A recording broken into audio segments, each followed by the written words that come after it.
Ngangay ba Blei? Unte yakata ke jimbitar ke jongu. Blei onun tingkai shu. Blei onun rechu.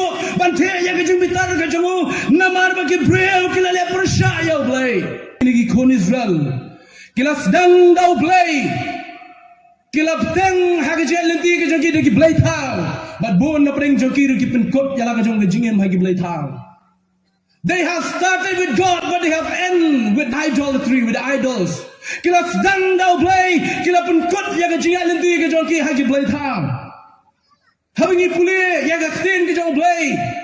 Borok nangi snut nak ba bani snow ke jingye, ke jing ba, ke jing sop, ke jing gerku, ke jing dambiang ke jong Blei.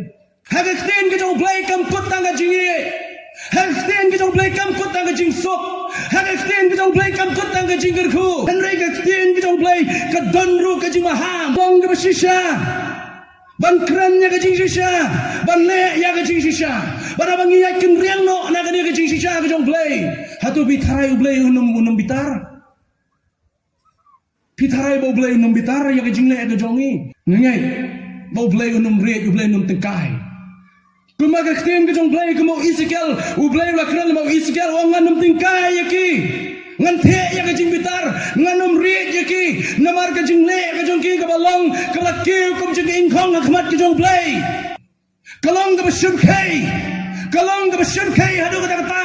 Kalong ke besutre hadu kata kata. Ban hap ha ke jing bishar, ban ha ke jing bitar ke jong Blei. Don mano ke donut jong pi. Don mano ku ki rangba, ku ki long kmi ha ke donut ke jong pi. Don ke bleithaw ni don Blei bershisha. Lada pi ala je Blei bershisha. Breno iki bleithaw na ke jim ke jong pi. Lada pi beno yo Blei bershisha. Ke bleithaw kun sun shari ke jim ke jong pi. Ke decision ke rai ke chong hanga berapi ke ke janmet ke mentah.